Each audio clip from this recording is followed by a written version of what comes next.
साहब जी, मेरी आपसे हाथ जोड़ के विनती है कि इतना नोट छाप दो कि इस देश की गरीबी दूर हो जाए। मेरे पास प्लान है, मैं आपको बता रहा हूँ।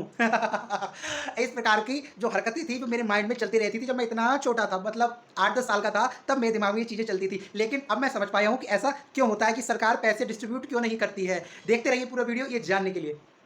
अरे जब सरकार के पास नोट छापने की मशीन है तो इतना नोट छापा जाए, इतना नोट छापा जाए कि इस दो देश की पूरी गरीबी दूर कर दी जाए। ना कोई गरीब भूख से मरे, ना कोई किसान आत्महत्या करे, बेरोजगारों के पास रोजगार हो। ऐसा क्यों नहीं करते भाई? करो। जब मैं छोटा था तो अक्सर मेरे दिमाग में ये बातें आती रहती थी, लेकिन इसका जवाब आज मेरे पास है तो मैं आपके साथ शेयर करूंगा। चलिए मान लेते हैं सरकार ये काम कर लेती है और सबके अकाउंट में एक ही रात में 20-20 करोड़ रुपए आ जाता है, तो सोचिए अगले दिन क्या होगा। जो आपके कॉलोनी की राशन वाली दुकान है, जो आपके सिटी में जो कार का शोरूम है और जो बाइक का शोरूम है, उसका क्या हाल होगा। इतनी लंबी लाइन लग जाएगी और एडवांस बुकिंग होगी और उस पर बोलियां लगेंगी कि मैं ये बाइक 1 करोड़ की खरीदूंगा, मैं इस कार को 1 करोड़ के खरीद सकता हूँ, इसको 2 करोड़ की खरीद सकता हूँ। जिसकी एक्चुअल वैल्यू 1 लाख रुपए होगी, जिस कार की वैल्यू मात्र 30 लाख होगी, वो करोड़ों की हो जाएगी। क्यों? सबके पास रुपया होगा। इसलिए सरकार बहुत सारा रुपया प्रिंट नहीं करती। इसका मतलब क्या बढ़ जाएगा? चीज़ों का, वस्तुओं का मूल्य बढ़ जाएगा, जिसको हम कहते हैं इन्फ्लेशन।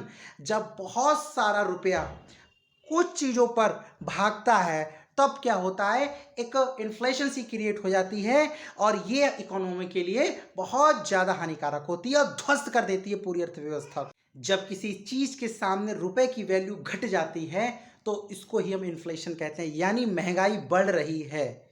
एक बार जिम्बाब्वे ने ऐसे किया था।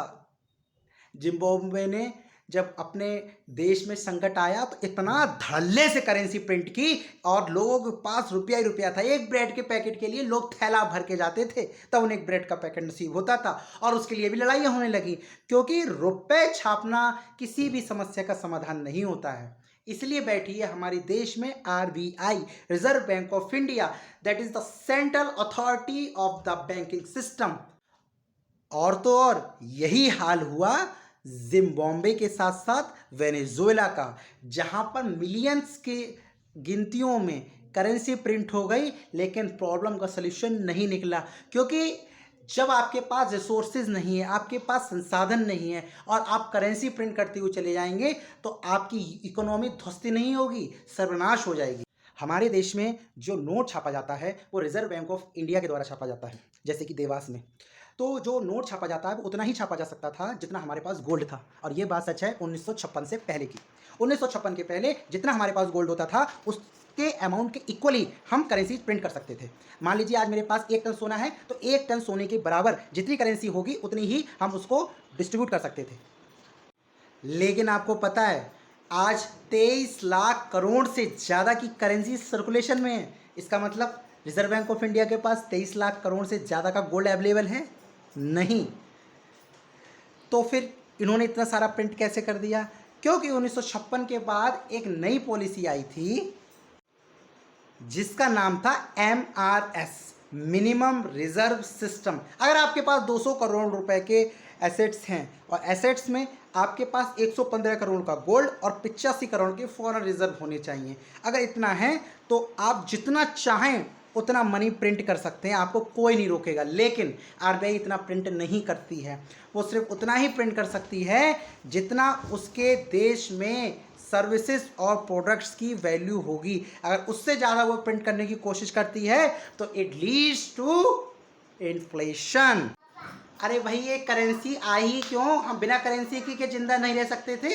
हाँ, बात तो ठीक है, लेकिन जब हमारे पास करेंसी नहीं थी तो पहले लोग क्या करते थे, गोल्ड के सिक्के, तांबे के सिक्के, इस टाइप के सिक्के आपस में एक्सचेंज करते थे, सिल्वर के सिक्के, और इकोनॉमी चलती रहती थी। लेकिन उससे पहले भी बात करें तो एक सिस्टम चलता था, वाटर सिस्टम। वाटर सिस्टम में क्या करता था कि अगर मेरे पास 1 किलो टमाटर है और मुझे 1 किलो गेहूँ चाहिए, तो मैं किसी एक ऐसे व्यक्ति को ढूंढूंगा कि जो गेहूं के बदले टमाटर ले, और क्या उतनी क्वांटिटी लेगा। अगर ना भी लेगा तो मुझे तो टमाटर एक्सचेंज करना ही है, क्योंकि टमाटर मेरे पास बहुत ज़्यादा है और मुझे रोटी बनानी है तो उसके लिए मुझे गेहूं की ज़रूरत है। तो वो अगर व्यक्ति राजी होता है कि हाँ मैं 500 ग्राम गेहूं के बदले मैं 1 किलो टमाटर ले सकता हूँ, जिससे उसकी भी नीड पूरी हो जाए।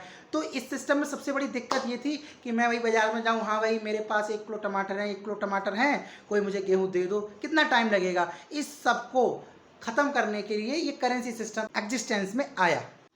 और रिजर्व बैंक ऑफ इंडिया सिर्फ उतने ही नोट प्रिंट कर सकती है जितना उसके पूरे देश के अंदर प्रोडक्ट्स और सर्विसेज प्रोड्यूस हो रहे हैं। उससे ज़्यादा अगर वो करने की कोशिश कर भी लेगी तो इन्फ्लेशन आएगा, जिसको रोकने की जिम्मेदारी भी अल्टीमेटली उसी की होने वाली है।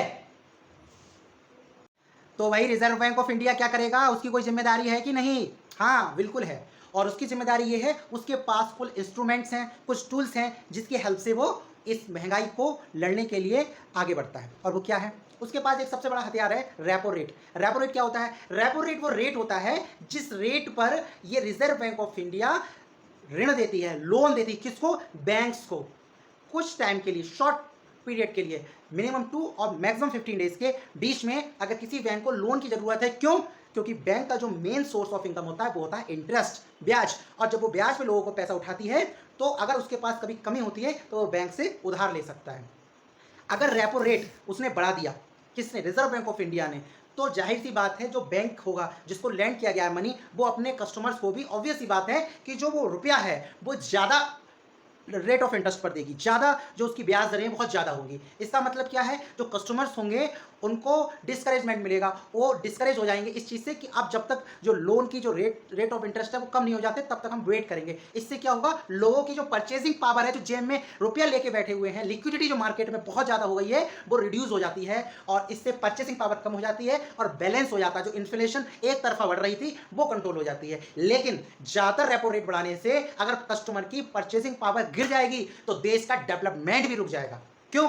अगर लोगों के पास पैसा नहीं रहेगा तो लोग परचेज नहीं करेंगे, और चीजें जब परचेज नहीं होगी तो देश में प्रोडक्शन नहीं होगा, और जब प्रोडक्शन नहीं होगा तो देश तरक्की नहीं करेगा। इसलिए एक गुड बैलेंस, एक इक्विलिब्रियम बनाना बहुत बेहद जरूरी है। लेकिन ये जो जिम्मेदारी है वो आरबीआई बहुत ही टाइम टू टाइम बखूबी निभाता है कि कैसे देश की ग्रोथ को और देश के इन्फ्लेशन को कैसे कंट्रोल करा जाए। क्योंकि अगर चीज़ें बहुत ज़्यादा महंगी कर देंगे तो गरीब आदमी को बहुत ज़्यादा परेशानी होगी। जो मिनिमम चीज़ें हैं, जो इसेंशियल गुड्स हैं, तेल, घी, नमक, दूध, ऐसी चीज़ों को भी वो परचेज करने में हिचकिचाएगा और वो अपनी जो बेसिक नीड्स हैं उनको फुलफिल नहीं कर पाएगा। इसलिए जो रेपो रेट है उसको पकड़कर जो बैंकिंग सिस्टम में हम जो फ्लो ऑफ मनी होता है उसको बढ़ा भी सकते हैं और घटा भी सकते हैं। लेकिन ये जिम्मेदारी बैंकिंग सिस्टम का जो सेंट्रल अथॉरिटी होती है किसी भी कंट्री की, वो है reserve bank of India. India में कहा जाता है reserve bank of India. Otherwise और जो कंट्रीज हैं उनमें, जैसे कि अगर मैं यूएस की बात करता हूँ तो फेडरल रिजर्व बोला जाता है।